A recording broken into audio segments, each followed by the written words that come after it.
మనం ప్రార్థన చేసుకున్నా అందరి తలలోంచి కళ్ళు మూసుకోండి. ఆరంభ దినాలలో ఇక్కడ పరిచర్యలో లార్ని గారితో సహా పాల్పొందిన దైవజనులు భూషణ్ అంకుల్ గారి సతీమణి మరియమ్మ గారు ఉన్నారు. వారిని ప్రార్థించాల్సిందిగా కోరుతారు. చెప్పిన సాక్ష్యాల కొరకు మిగతా కార్యక్రమం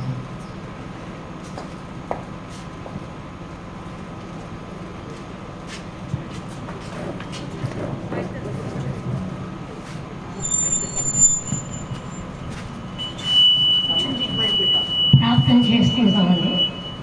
పరిశుద్ధి గల మా ప్రభా, మా దేవా, మీకు వందనములు స్తుతులు స్తోత్రాలు చెల్లించుకుంటున్నాను. ఈ మధ్యాహ్న కాల సమయంలో మా ప్రభా, మా స్తోత్రం తండ్రి, మీ సన్నిధికి చేరిందయ్యా, మీకు వందనములు చెల్లించుకుంటున్నాను. బిడ్డ చేసిన పరిచర్య కొరకు దేవా, సావాసం కొరకు నాన్న మీకు వందనములు చెల్లించుకుంటున్నాను దేవా. బిడ్డను మీరు దర్శించిన తండ్రి, బిడ్డ ఎంతో భూమి మీద ఉన్నప్పుడు ప్రభు ఎంతో పరిచర్య చేసిందయ్యా, మీ స్థుతులు స్తోత్రం చెల్లించుకుంటున్నాను. నీతిమంతులు జ్ఞాపం చేసుకుంటే ఆశీర్వాదకరంగా కాబడుతున్న తండ్రి, ఆ నీతిమంతులను వ్యవస్థలను కూడా దర్శించేవారు నాన్న. మీరు ప్రభు అన్న తండ్రి, ఆ కాకపోతున్న నాన్న మీ తండ్రి ప్రభు ఎంతో ఘనమైన పరిచర్య చేయడానికి మీరు ఏర్పాటు చేసుకునే విధమంతటి కొరకు తండ్రి మీకు వందనములు చెల్లించుకుంటున్నాను. మీ బిడ్డను బలపరచండి. అలాగే నేను తండ్రి నన్ను చేసిన కుటుంబాన్ని కూడా ఆదరించి బలపరచమని అడుగుతుంటున్నాం తండ్రి. బిడ్డలు చేసిన పరిచర్యల కొరకు ప్రభావం మీకు అనేక మంది స్థితులు స్తోత్రం చెల్లించుకుంటున్నాను. ఈ ప్రార్థన కూడా నన్ను మీ సన్నిధిలో చేర్చుకుని దేవని నన్ను కూడా బలపరిచిన తండ్రి. ఇటు భాగ్యం అనుగ్రహించినందుకు దేవా మీకు వందనములు చెల్లించుకుంటున్నాను దేవా. ఈ చిన్న ప్రార్థన ఆలకించిన తండ్రి మీరే మహిమకంత పొందవలసిందని మా ప్రభు అయినప్పుడు ఇష్టేసినామని మిక్కిలం వేడుకుంటుంటున్నాం మా తండ్రి. ఆమేన్.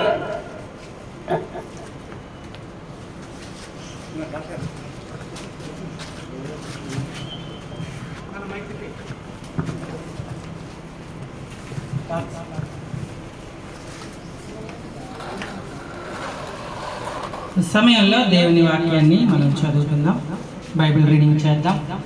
మన మధ్యలో దైవజనులు దైవ సహాయం గారు ఉన్నారు. వారు కీర్తనల గ్రంథం 90వ కీర్తన 1 నుంచి 12 వచనాలు మనకు చదివి వినిపిస్తారు. దేవుని వాక్యం చదువుకుందాం. 90వ కీర్తన. ప్రభువా, తరతరముల నుండి మాకు నివాస స్థలము నీవే. పర్వతములు పుట్టకమునుపు, భూమిని లోకమును నీవు పుట్టింపకమునుపు, యుగ యుగములు నీవే దేవుడవు. నీవు మనుషులకు మంటికి మార్చున్నావు, నరులారా తిరిగి రండని నీవు సెలవిచ్చున్నావు. నీ దృష్టికి 1000 సంవత్సరములు గతించిన నిన్నటి వలెనున్నావు, రాత్రి అందరి ఒక జాము వలెనున్నవి. వరద చేతనైనట్టు నీవు వారిని పారగొట్టి వేయగా వారు నిద్రింతురు. ప్రొద్దున వారు పచ్చగడ్డి వలె చిగురింతురు. ప్రొద్దున అది మొలిచి చిగురించును, సాయంకాలమున అది కోయబడి వాడబారు. నీ కోపం వల్ల మేము క్షీణిస్తున్నాము, నీ ఉగ్రతను బట్టి దిగులు పడుచున్నాము. మా దోషములను నీవు నీ ఎదుట నుంచుకొని ఉన్నావు. నీ ముఖ కాంతిలో మా రహస్య పాపములు కనబడుచున్నవి. నీ ఉగ్రతను భరించుతూనే మా దినములన్నీ గడిపితివి.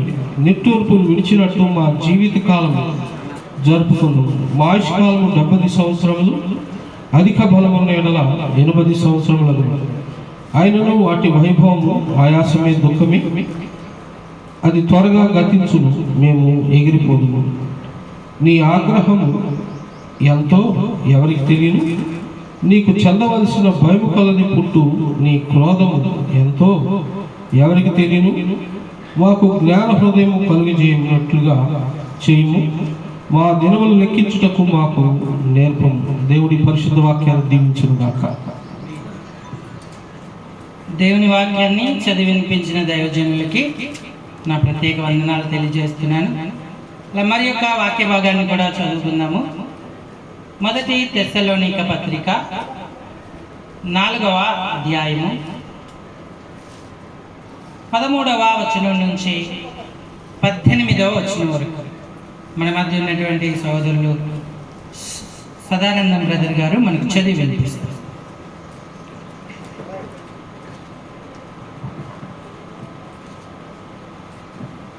దేవుని వాక్యాన్ని ధ్యానించుకుందాము. మొదటి తెస్సలోనిక పత్రిక 4వ అధ్యాయము 13 నుంచి 18 వరకు. సహోదరులారా, నిరీక్షణ లేని ఇతరుల వలె మీరు దుఃఖపడకుండా నిమిత్తము నిద్రించుచున్న వారిని గురించి మీకు తెలియకుండా మాకు ఇష్టం లేదు. యేసు మృతి పొంది తిరిగి లేచనని మనము నమ్మినేడలా అదే ప్రకారము యేసునందు నిద్రించిన వారిని దేవుడు ఆయనతో కూడా వెంటబెట్టుకొని వచ్చును. మేము ప్రభు మాటను బట్టి మీతో చెప్పినదేమనగా, ప్రభువు రాకడ వరకు సజీవులమై నిలిచి ఉండు మనము నిద్రించిన వారికంటే ముందుగా ఆయన సన్నిధిని చేరము. ఆర్భాటంతోనూ ప్రధాన దూత శబ్దంతోనూ దేవుని బూరతోనూ పరలోకం నుండి ప్రభువు దిగివచ్చును. క్రీస్తునందుండి మృతులైన వారు మొదట లేతురు. ఆ మీదట సజీవులమై నిలిచి ఉండు మనము వారితో కూడా ఏకముగా ప్రభువును ఎదుర్కొనుటకు ఆకాశ మండలమునకు మేఘముల మీద కొనిపోబడదుము. కాగా మనము సదాకాలము ప్రభువుతో కూడా ఉందుము. కాబట్టి మీరు ఈ మాటల చేత ఒకరినొకడు ఆదరించుకొనుడి. దేవుడు తన పరిశుద్ధ వాక్యమును మన వెనుకడిలో దీవించి ఆశీర్వదించుగాక. ఆమేన్. దేవునికి స్తోత్రం. దేవుని వాక్యాన్ని చదివి వినిపించిన సహోదరులకు నా ప్రత్యేక వందనాలు. ఈ వాక్యం మన వెనుకడిలో ఫలింపు చేయనట్లుగా ప్రార్థన చేద్దాం. మన మధ్య 2 దైవజనులు ఉన్నారు మనకు వాక్యాన్ని అందించడానికి. ప్రార్థించిన అనంతరం హైదరాబాద్ నుంచి మన మధ్యకు వచ్చిన సాంసన్ అన్న గారు ఒక 15 నిమిషాలు మనకు దేవుని వాక్యాన్ని అందిస్తారు. అలాగే జాన్ పాలరామ్ గారు తాడేపల్లిగూడెం నుంచి దైవజనులు మన మధ్యకు వచ్చారు. తర్వాత వారు కూడా దేవుని యొక్క వాక్యాన్ని మనతో పంచుకుంటారు. రావటన్న గారు ప్రార్థన చేస్తారు. అందరూ ఏకీభవించండి. ఆమేనని గట్టిగా చెప్పండి. ప్రార్థన చేసుకుందాము. ప్రేమగల తండ్రి, మరొకసారి వందనాలు. దాసురాలు ఆంటీ కొరకే వందనాలు చెల్లిస్తున్నాం. తన జీవితంలో మిమ్మల్ని అంగీకరించి ప్రభా ఈ లోకంలో గొప్ప సాక్ష్యాన్ని విడిచి వెళ్ళడానికి కృపనిచ్చారు. అందుకొరకే వందనాలు. నిత్య విశ్రాంతిలోనికి మీరు పిలిచారు. అందుకొరకై స్తోత్రం చెల్లిస్తున్నాం. ప్రియ కుటుంబాన్ని ఆదరించండి. తన అడుగు జాడల్లో నడుచుకొని మిమ్మల్ని గణపరచటకు సాగించండి. నిరీక్షణ ఎవరికైతే లేదో కుటుంబంలో వారికి కూడా రక్షణ ఇవ్వండి. అటు నిరీక్షణ దయచేయండి. ఒకరోజు వాటిని కలుసుకుంటానన్న అటు ధైర్యములు అనుగ్రహించండి. సమయంలో మీ దాసుని వాక్యం పంచుకుంటుండగా కృపనివ్వండి. ఆ వాక్యం ద్వారా అనేకులతో మాట్లాడండి. రక్షణ పొంది నిరీక్షణలో ఎదుగుటకు సహాయం చేయండి. ముందు సమయాన్ని మీ చేతులకు అప్పగిస్తూ యేసు పరిశుద్ధ నామంలో ప్రార్థిస్తున్నాము తండ్రి. ఆమేన్. దయతో ఎవరైనా దైవజనులు వచ్చి ఉంటే ముందుకొచ్చి కూర్చోవాల్సిందిగా కోరుతున్నాను. ఏలియన వారి గృహ హాల్లో ఖాళీ ఉంది. ముందుకొచ్చి దయతో అక్కడ కూర్చోవాలని కోరుతూ ఉన్నాను. ఈ సమయంలో మనం వాక్యదానానికి వెళ్ళకముందు మన మధ్య ఉన్న సాంసన్ అన్న గారికి ఈ సమయాన్ని అప్పగిస్తున్నాను. వారు ఒక పాట పాడుతూ వాక్యం చెప్తానని కోరారు.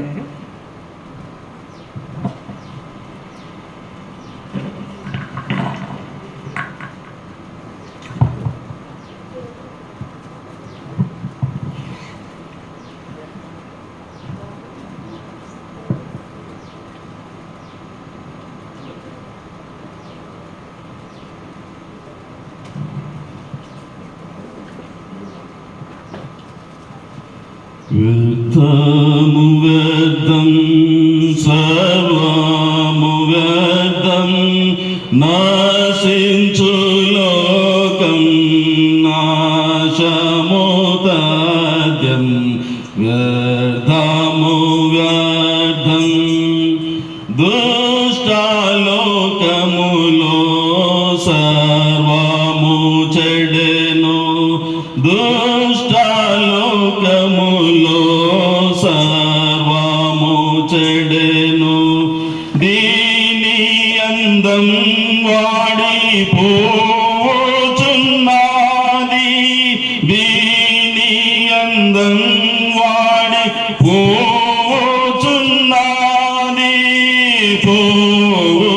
పోచున్నది వ్యర్థము వ్యర్థం సర్వము వ్యర్థం నాశించు లోక నాశము వ్యర్థం వ్యర్థము వ్యర్థం చూడన్ మన మనసేలాగు నాశనమైపోయన్ చూడన్ మనసేలాగు నాశనమైపోయన్ నిండి ఉన్నాదిపుడే పాపపు పాత్ర నిండి ఉన్నాదిపుడే పాపపు పాత్ర పాపపు పాత్ర వ్యర్థము వ్యర్థం సర్వము వ్యర్థం నాశించు లోకం నాశము తథ్యం వ్యర్థము వ్యర్థం లోకంలో నన్ని గతించిపోవున్నవి లోకంలో నన్ని గతించిపోవున్నవి లోకం ఎంతో అయోగ్యం బయ్యున్నది లోకం ఎంతో అయోగ్యం బయ్యున్నది అయోగ్యం బాధే వ్యర్థము వ్యర్థం సర్వము వ్యర్థం నశించు లోకం నాశము తథ్యం వ్యర్థము వ్యర్థం ఈ ధరలో మనకేమీయు లేదు ఈ ధరలో మనకేమీయు లేదు స్వార్థం శత్రుత్వం ఈర్ష్యామయము స్వార్థం శత్రుత్వం ఈర్ష్యామయము ఈర్ష్యామయము వ్యర్థము వ్యర్థం సర్వము వ్యర్థం నాశించు లోకం నాశము తథ్యం వ్యర్థము వ్యర్థం ఒకనాడి మహిని ప్రభువు దాహించును ఒకనాడి మహిని ప్రభువు దాహించును సకలమును నాశనము చేయును సకలమును నాశనము చేయును నాశనము చేయును వ్యర్థము వ్యర్థం సర్వము వ్యర్థం నాశించు లోకం నాశము తథ్యం వ్యర్థము వ్యర్థం ఒక రాజ్యము వచ్చునందు దీవెన కలదు ఒక రాజ్యము వచ్చునందు సకల శాంతి సంతోషమందు కలదు సకల శాంతి సంతోషమందు కలదు అందు నాగలదు వ్యర్థము వ్యర్థం సర్వము వ్యర్థం నశించు లోకం నాశము తథ్యం వ్యర్థము వ్యర్థం ఆ రాజ్యంలో నీవు ప్రవేశించుటకు ఆ రాజ్యంలో నీవు ప్రవేశించుటకు మారు మనసు నంది యేసుని నామము మారు మనసు నంది యేసుని నామము యేసుని నామము వ్యర్థము వ్యర్థం సర్వము వ్యర్థం నాశించు లోకం నాశము తథ్యం వ్యర్థము వ్యర్థం. దయచేసి స్థలంలో ఉంచండి, ఒక్క మాట ప్రార్థన చేసుకుందాం. మా తండ్రి, మీ ప్రియ బిడ్డ ఆంటీ గ్రేస్ కమల ఆంటీని మీ సన్నిధిలోనికి గొప్ప సాక్ష్యమును ఉంచి మీరు తీసుకున్నందుకు కుటుంబీకులుగాను, రక్త సంబంధీకులుగాను, ఆమె పిల్లలముగాను, సహపాఠి విశ్వాసులుగాను మీకు వందనములు చెల్లిస్తూ ఉన్నాను. మాలోన సజీవమైన నిరీక్షణను మీరు ఉంచినందుకు మీకు స్తోత్రాలు ప్రభువా. ఈ భూస్థాపన కార్యక్రమము నీ నామమునకు ఘనత, మహిమ, ప్రభావము కలుగునట్లుగా దీనిని దీవించమని భయము, భక్తి, వణుకుతో నాయన తండ్రి మా మధ్యలో దేవుడు ఉన్నాడు అనే ఆ భావమును కలిగి భూస్థాపన కార్యక్రమం జరిపించలాగున మీ వాక్యము ద్వారా మీరు మాట్లాడమని యేసుక్రీస్తు వారి జీవం కలిగిన నామం పేరిట ప్రార్థించి వేడుకుంటున్నాను మా తండ్రి. ఆమేన్. జీవం కలిగిన దేవుడు యేసుక్రీస్తు ప్రభు వారి శ్రేష్టమైన నామం పేరిట మీకు వందనములు. ఈ కుటుంబముతో దాదాపుగా 17 సంవత్సరముల పైచీలకు నాకు పరిచయము. ఆంటీతో ఎక్కువ పరిచయం లేదు, కానీ ఆవిడ హైదరాబాద్లో ఉన్నప్పుడు నేను కొన్ని పర్యాయాలు వెళ్ళడం జరిగింది. ఇప్పుడు చెప్పిన సాక్ష్యాలను బట్టి ఆంటీ గొప్ప సాక్ష్యాన్ని కాపాడుకొని తన యాత్రను ముగించి వెళ్ళిపోయింది. కాబట్టి ఒక విషయాన్ని మనం గమనించవచ్చు. మేము మధ్యాహ్నం ఇక్కడికి వచ్చాము హైదరాబాద్ నుంచి. వచ్చినప్పటి నుంచి చూస్తున్నాను, కుటుంబీకుల్లో కానీ, బంధువుల్లో కానీ, శ్రేయాభిలాషుల్లో కానీ ఆ ముఖం మీద ఒక రకమైన నిరీక్షణ, ఒక ఆనందమే ఉంది తప్ప లోక సంబంధమైన దుఃఖము ఏ ముఖంలో కూడా కనిపించలేదు. గత కొన్ని సంవత్సరాల నుంచి కుమారునిగా తన బాధ్యతలు అద్భుతంగా నిర్వహించిన ఏలియా బ్రదర్ ముఖంలో చూసినప్పుడు నేను అనుకున్నాను, వస్తున్నప్పుడు ఏలియా బ్రదర్ని ఎలా చూడాల్సి వస్తుందో, వాళ్ళ తల్లిదండ్రులను చాలా ప్రేమించిన వ్యక్తి, ఎలా చూడాల్సి వస్తుందో, ఆయనని ఎలా ఫేస్ చేయాలో, ఎలా ఓదార్చాలో అని అనుకుంటూ వస్తుంటే ఆయన చిరునవ్వుతో మాకు స్వాగతం పలికారు. ఈ భూమి మీద ఒక క్రైస్తవుడు తప్ప మరణాన్ని పండుగలాగా ఎవరు చేయలేరు, అసాధ్యమైనటువంటి సంగతి. ఒక క్రైస్తవుడు మాత్రమే ఇలాగూ చేయగలడు. కారణం ఏంటంటే ఆంటీ ఇక్కడ లేదు, ఆమె శరీరం మాత్రమే ఇక్కడ ఉన్నది. ఆమె తన ఇంటికి వెళ్ళిపోయింది. తన తల్లి గర్భములో ఆమె రాకముందే ఈ దినమును దేవుడు నియమించి పంపించినాడు. ఇది ఆశ్చర్యము కాదు. ఆశ్చర్యకరమైన సంగతి ఏమిటంటే ప్రభు ఈ లోకంలో ఉన్నప్పుడు ఎక్కువ సమయం తీసుకోను, 10 నిమిషములు లేదా ఒక 15 నిమిషములు మాత్రము మరణమును గురించినటువంటి కొన్ని సంగతులు పరిశుద్ధ లేఖనములో మరి చదువుకోవడానికి, మనం ఆదరించబడడానికి మనం ప్రయత్నం చేస్తాం. నాతో పాటు మీ పరిశుద్ధ గ్రంథములను అపోస్తలుడైన పౌలు కొరింథీయులకు రాసిన 2వ పత్రిక 5వ అధ్యాయము 7వ వచనం తీయగలిగితే ఎవరైనా తీసిన వాళ్ళు చదివి సహాయం చేయండి.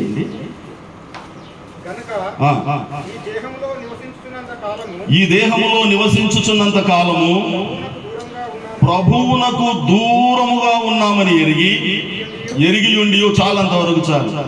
అపోస్తలుడైన పౌలు ఒక మాట కొరింథీలో ఉన్నటువంటి పరిశుద్ధులకు ఆయన రాస్తూ ఆయన ఒక మాట అంటున్నాడు. ఏమిటంటే ఈ దేహములో ఉన్నంత కాలము మనము ప్రభువునకు దూరముగా ఉన్నామని ఎరిగి అని అంటున్నాడు. వాటికి ఇప్పుడు 80+ ఇయర్స్ ఉంటాయి. దేవుడు కృప చూపించి ఇంకొక 10 సంవత్సరములు 20 సంవత్సరములు ఆయుష్ ఇచ్చిన ఒకటి గమనించాల్సిన సత్యం ఏంటంటే ఆవిడ వెళ్ళిపోవాల్సిందే, ఇక్కడ ఉండడానికి రాలేదని. ఆమె వెళ్ళిపోవాల్సిందే, ఈ రోజు కాకపోతే ఇంకొక దినము. గమనించాల్సిన సత్యం ఏమిటంటే ప్రతి మనుష్యుడు శరీరంలోనికి వచ్చిన తర్వాత వెళ్ళిపోవాల్సిందే. లోకానికి అర్థం కానటువంటి సంగతి, దేవుని ఎరిగిన ఒక క్రైస్తవునికి మాత్రమే ఎరిగినటువంటి సంగతి ఏమిటనంటే ఈ దేహము ఒక గుడారము. భూమి మీద ద గ్రేటెస్ట్ ఈక్వలైజర్ ఏదైనా ఉన్నదా అంటే ఈక్వలైజర్ అని అంటే కులమతములు లేదు, వయసు లేదు, డబ్బు, పేదవాడని గొప్పవాడని ఏమీ లేదు. మరణించిన తర్వాత మరణము పక్షపాతము లేకుండా అందరినీ తనలోనికి తీసుకొని వెళుతుంది. అయితే ఈ మరణము గురించి పరిశుద్ధ గ్రంథము బైబిల్ ఏం చెప్తుందనంటే రండి ఎఫెసీయులకు రాసిన పత్రికలో చాలా క్లుప్తంగా కొన్ని సంగతులు మనము ప్రేరేపించుట కొరకు, మన విశ్వాసము ఎంత సజీవమైనది అనే సంగతిని అర్థం చేసుకున్నట్టు కొరకు కొన్ని వాక్యములు ఉన్న కొన్ని సత్యములు. అపోస్తలుడైన పౌలు ఫిలిప్పీలకు రాసిన పత్రికలో ఆయన ఒక మాట అంటాడు, చావు లాభము అన్నాడు ఆయన. ఇందాక అక్క సాక్ష్యం చెప్తున్నప్పుడు ప్రభు దగ్గరికి వెళ్ళిపోయిందా ఆంటీ అని అన్నారు.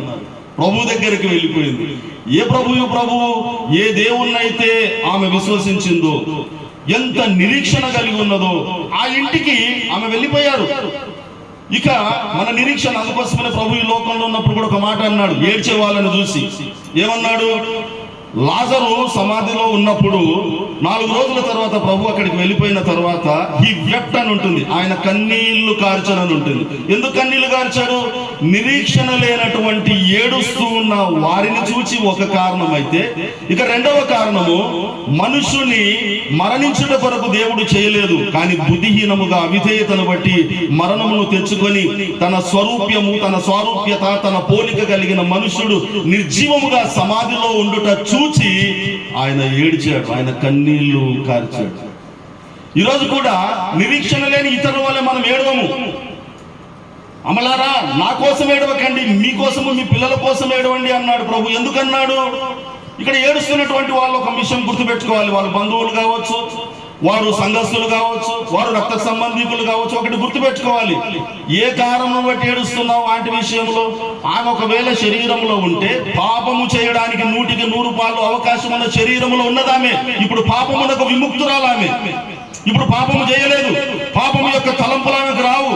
నీకు నాకున్నటువంటి కోపతాపాలు, కక్షలు, కులమత భేదాలు, దుఃఖము, లేమి, రోగములు ఇవేవి ఆమె దరికి రావు. ఈ శరీరంలో నుంచి అతీతురాలై ఆమె వెళ్ళిపోయింది. ఆమె గురించి కాదు ఏడవడం, ఆమె ఇప్పుడు ఒక సేఫ్ జోన్ లో ఉంది. మరి ఎవరి గురించి ఏడవాలో తెలుసునా? ఈ రోజు ఆంటీని ఈ స్థితిలో, అంటే ఆంటీ వెళ్ళిపోయారు, ఆమె శరీరమును, నిర్జీవమైన ఈ శరీరంను చూస్తున్నప్పుడు ఒక తలంపు నీ హృదయంలో కలగాలి, రేపు నేను ఇదే పెట్టెలో ఉంటాను అనే సంగతి నీకు కలగాలి. ఇదే పెట్టెలో ఈరోజు రాత్రా, రేపా, ఎల్లుండా, ఇంకో 10 ఏళ్ళ, ఇంకో 20 ఏళ్ళ, గాడ్ నోస్, ఎప్పుడో తెలియదు. కానీ ఈ స్థితిలోనికి మనుష్యుడు ప్రతి ఒక్కడు వెళ్ళవలసిందే. 2 కీర్తనలు 68వ కీర్తనలో ఒక మాట, 89వ కీర్తన 48వ వచనం అన్న చదవండి. 89వ కీర్తన 48వ వచనం చదువుతున్నారు. మరణమును చూడక బ్రతుకు నరుగుడవడు, చాలంతవరకు చాలు. మరణం అంటేనే బ్రతుకు నుంచి దూరంగా వెళ్ళిపోవడం. కానీ వాక్యం ఏం సెలవిస్తా ఉంది? మరణమును చూడక బ్రతుకు నరుడెవడు అన్నది. ఈవిడ చనిపోలేదండి. చనిపోయాననే మాట 2 పదముల కలయిక. చనియన్ అంటే వచ్చాను, పోయన్ అంటే వెళ్ళిపోయాను. చనిపోయన్ అని అంటే వచ్చాడు, వెళ్ళిపోయాడు అని అర్థం. ఇక్కడ లేడు, ఇక లేడు కాదు. ఇక్కడ లేదు ఆంటీ, ఇక్కడ లేరు, ఇక లేరు కాదు. రెండిటికి చాలా వ్యత్యాసం ఉన్నది. ఆంటీ వచ్చారు, 80 ఏళ్ల పై చెలుకు తన యాత్రను జీవించినారు. ఈ లోకానికి ఏ ఉద్దేశము చేతైతే దేవుడు పంపించినాడో ఆ ఉద్దేశంలోనికి ఆవిడ వచ్చారు. తన వంతు ప్రయత్నము చేసి తన విశ్వాసాన్ని జాగ్రత్తగా కాపాడుకొని తన ఇంటికి తాను వెళ్ళిపోయారు. ఇప్పుడు ఆంటీ గురించి కాదు ఎదురు చూడాల్సింది, ఏడ్చాల్సింది. ఆంటీ వస్తారు ఒక రోజున వేవేల దూతలతో ఈ సకల సృష్టిని సృష్టించినటువంటి సర్వ యుగములలో రారాజైనటువంటి ఆ ప్రభువుతో ఆంటీ వస్తారు. కానీ ఆంటీని ఎదుర్కొనడానికి నీవు సిద్ధమా? ఇదే ప్రశ్న. ఈ ప్రశ్న లేనప్పుడు భయంకరమైనటువంటి పరిస్థితి. నువ్వు వెళ్ళిపోతావు, నేను వెళ్ళిపోతాను. ప్రసంగి గ్రంథంలో ఒక మాట ఉంటుంది, రండి ప్రసంగి గ్రంథంలో నేను ముగిస్తాను 2 minutes లో. ప్రసంగి గ్రంథంలో నేను చదువుతాను. నేను ప్రసంగి గ్రంథము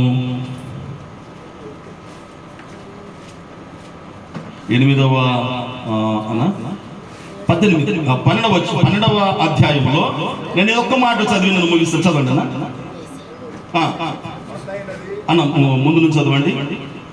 నేనే చదువుతాను, అందరికి వినపడితే చదువుతాను. ఈ ఒక్క వచనం చదువుకొని ఒక తీర్మానంతో మనం ముగించుకుందాం. దుర్దినములు రాకముందే, ఇప్పుడు వీటి యందు నాకు సంతోషము లేదని నీవు చెప్పు సంవత్సరములు రాకముందే తేజస్సునకు సూర్య చంద్ర నక్షత్రములకు చీకటి కమ్మకముందే, వాన వెలిసిన తర్వాత మేఘములు మరలా రాకముందే, నీ బాల్య దినములందే నువ్వు సృష్టికర్తను స్మరణకు తెచ్చుకొనుము. ఆ దినమున ఇంటి కావలి వారు అనుకుదురు. ఎవరండి ఇంటి కాలువ వారంటే? కావలి వారంటే నీ కాళ్ళు ముసలి ప్రాయములో, ఇప్పుడు బలంగా ఉన్నాం మనం అందరం, కానీ ఒక రోజు వస్తుంది అద్దం దగ్గర మన బలాన్ని చూసుకుంటుండగానే ముసలోళ్ళు అయిపోతాం మనం. అలాంటిది తుమ్మితే ఊడిపోయే ముక్కు ఈ జీవితము. ఈ జీవితాన్ని చూసి చాలా మంది విర్రవీగిపోతా ఉంటారు, ఏదో ఉంది ఏమో అయిందని. వాక్యం సెలవిస్తున్న సంగతి ఏమిటనంటే, ఇంటి కావలి వారు నీ కాళ్ళు, బలిష్టమైన కాళ్ళు వణుకుతాయి. విసరు కొద్దివారొకట చేత పని చాలించుకొందురు, చేతులు బలహీనమైపోతాయి. కిటికీల గుండా చూచువారు కానలేకపోదురు, కన్నులు బలహీనమైపోతాయి. తిరగటి రాళ్ల ధ్వని తగ్గిపోను, నీ పనులు ఊడిపోతాయి. ఇంకేముంది, వీధి తలుపులు మూయబడును, పిట్ట యొక్క కూతకు ఒకడు లేచునంటే నిద్ర రాదు చనిపోయే ముందు. ఆ తర్వాత సంగీతము చేయు స్త్రీలు, నాదము చేయు వారందరూ నిశ్శబ్దముగా ఉంచబదురు, ఎత్తు చోటుకు భయపడదురు, మార్గములు ఎందు భయంకరమైన కనబడను. బాదము వృక్షము పువ్వులు ఏమంటాడండి, పూయును, మిడతలు బరువుగా ఉండును, బుడ్డ బుసరకాయ పగులును. ఎలయనగా ఒకడు తన నిత్యమైన మునిపటికి పోవచ్చున్నాడు, వాడు నిత్యము ప్రలాపించు వీధులలో తిరుగును. వెండి త్రాడు విడిపోవును, బంగారు గిన్నె పగిలిపోవును. ఇవన్నీ మీరు ఇంటికి వెళ్ళిన తర్వాత చదువుకోనండి. మనుషుని యొక్క ప్రతి శరీరం యొక్క అవయవములు ముదుసలి వారైపోయిన తర్వాత ఎలాగో పని చేయకుండా పోతావు ఇక్కడ రాశాడు 12వ అధ్యాయంలో. బంగారు గిన్నె అన్నాడు. ఈ బంగారు గిన్నె మెదడు. దానిని హెబ్రీ భాషలో ఏమన్నారంటే బంగారు పూత పూయబడినటువంటి గిన్నె అన్నాడు. ఈ శరీరం చాలా సార్లు మోసం చేస్తుంది మనల్ని. వయసులో ఉన్నప్పుడు మోసం చేస్తుంది, బలం ఉన్నప్పుడు ఎవరు కనపడరు ఎదురుగా. మనుషులు చనిపోయినప్పుడు ఇక్కడికి వచ్చినప్పుడు ఉద్రేకపూరితంగా సాక్ష్యాలు చెబుతాం, కానీ దేవునికి కావాల్సిన ఉద్రేకత కాదు, ఆలోచన. కంటికి కనిపించేది ఏది శాశ్వతము కాదు, ఎండుటాకుల వలె రాలిపోతాము, జాగ్రత్త. ఈరోజు ఆంటీ యొక్క ఈ భూస్థాపన కార్యక్రమము, ఈ మీటింగ్ లో దేవుడు నీతో సూటిగా వ్యక్తిగతంగా నీతోనే మాట్లాడుతున్నాడు. ఏమిటి నీ తీర్మానం? ఈరోజు ఆంటీ ఒక సేఫ్ జోన్ లోనికి వెళ్ళిపోయారు. మరి నీ సంగతి ఏమిటి? ప్రభు నమ్ముకున్నావా? ఇంకా నమ్ముకొనలేదా? బంగారు పూత లాంటి ఈ జీవితము కంటికి అందంగా కనపడుతుంది, బిల్డింగ్లు అందంగా కనపడతాయి, నీ దేహం అందంగా కనపడుతుంది, నీకున్న స్థితి, నీ డబ్బు, నీకున్న హోదా అన్ని నేను సేఫ్ జోన్ లో చాలా చక్కగా ఉన్నాను అనుకుంటున్నావు. అయ్యో, ఈరోజు రాత్రి ఏం జరుగుతుందో నీకు తెలియదు. నువ్వు ఊపిరి తీసుకున్న తర్వాత ఆ ఊపిరి బయటికి రాకపోతే ఇదిగో ఈ పెట్టెలో నేను ఉంటాను, నీవు ఉంటావు. ఇదే వాస్తవము. ప్రియమైన సహోదరి, ప్రియమైన సహోదరుడా, ఇక్కడ కూర్చున్నటువంటి వారే కావచ్చు, ఈ మైకు ద్వారా ఈ వాక్యం వింటున్నటువంటి వారే కావచ్చు, గ్రేస్ కమ లాంటి స్థానములో రేపు నీవు ఉంటావు, ఈ రోజు నేను ఉండబోతాను. నేను ఇంటికి వెళ్ళే లోపల కూడా ప్రభు నన్ను పిలుచుకొని వచ్చు. ఈ జీవితం కాదు, this is an probation period. మనకు ఒక నిరీక్షణ ఉంది. ఆ సకల సృష్టిని తన మాట మాత్రము చేత సృష్టించి మహత్తు కలిగిన తన మాట చేత సమస్తమును నిర్వహిస్తున్నటువంటి ఆ దేవుడు నీతో మాట్లాడుతున్నాడు. లోకము దాని ఆశ గతించిపోయే దినము సమీపించినది ఉండదు. ఈ లోకము రోగాలు, యుద్ధాలు, సమస్యలు వస్తున్నాయి. ఎవరు ఇక్కడ ఉండరు. నీ తీర్మానం ఏమిటి? రోజు గ్రేస్ కమ లాంటి జీవితంలో జరిగినటువంటి ఆ సాక్ష్యాన్ని గుర్తుపెట్టుకుందాం. ఒక్క నిమిషంలో నేను ముగిస్తున్నాను. ప్రియమైన స్నేహితుడా, సహోదరి, చావు దగ్గర కూడా సువార్త చెబుతున్నాడు. ఏంటి మనిషి అని అనుకుంటున్నావేమో. ఇంతకంటే గొప్ప సువార్త ఇక ఏముంటున్నది చెప్పు? ఏముంటుంది ఇంతకంటే గొప్ప సువార్త? లోకంలో నిజంగా నీకు ప్రతి దానికి గ్యారెంటీ ఉంది, కానీ నీ జీవితానికి గ్యారెంటీ లేదు కదా. నువ్వు ఎంత సంపాదించినా ఏమి చేసినా కూడా నువ్వు ఇక్కడి నుంచి వెళ్ళిపోవాల్సిందే కదా. ఈ లోకం అశాశ్వతమైందని ఇంత స్పష్టంగా ఇలాంటి శవాలు చూస్తూ ఉంటే నేను ఈ ప్రసంగాన్ని ముగించాను, సమయం లేదు మనకు, భూస్థాపన చీకటి అయిపోతుంది. మీరు ఇంటికి వెళ్ళిన తర్వాత మీ మొబైల్ ఓపెన్ చేసి గూగుల్ బ్రౌజర్ లోనికి వెళ్ళి ఓల్డోమీటర్ అని కొట్టండి, WORLDOMETER, ఓల్డోమీటర్ అని కొట్టండి. 2 లెక్కలు కనపడతాయి. భూమి మీద ఒక సెకండ్ కి ఎంత మంది చనిపోతున్నారో లెక్కలు వస్తుంటాయి. మీరు లెక్కించే లోపలే 10 మంది యాడ్ అయిపోతారు. ఇది వాస్తవము, ఇది వాస్తవము. ఒక్క సెకండ్ కి 9 మంది చనిపోతున్నారు. నీవు ఇంకా బతికే ఉన్నావు. కారణం ఏంటో తెలుసునా? లోకం అనుభవించడానికి కాదు, సుఖ సౌఖ్యాలు అనుభవించడానికి కాదు. ఇలాంటి దినము రాకముందే నీ జీవితమును పరలోకములో నిత్యత్వంలో గడుపుట కొరకు తీర్మానము చేయించుకోవడానికి నేను ఇంకా ఉంచినాడు దేవుడు. ఏమిటి నీ తీర్మానం? ఈ రోజు తీర్మానం లేకుండా ఈ సమాధి కార్యక్రమం నుంచి వెళ్ళిపోవద్దు. ఈ రోజు ప్రభువును తృణీకరించి వెళ్ళిపోతే రేపు నీది కాదు. నేడే రక్షణ దినము, ఇదే అనుకూలమైన సమయము. యేసుక్రీస్తు ప్రభువుని నీ సొంత రక్షకుడని, నీ దేవుడని నువ్వు హృదయం అందు విశ్వసించి నీ నోటితో ఒప్పుకుంటే చాలు, నమ్మదగిన వాడు ఆంటితో పాటు నిన్ను కూడా సురక్షితంగా పరలోక రాజ్యానికి తీసుకువెళ్తాడు. దేవుడి మాటను దీవించును గాక.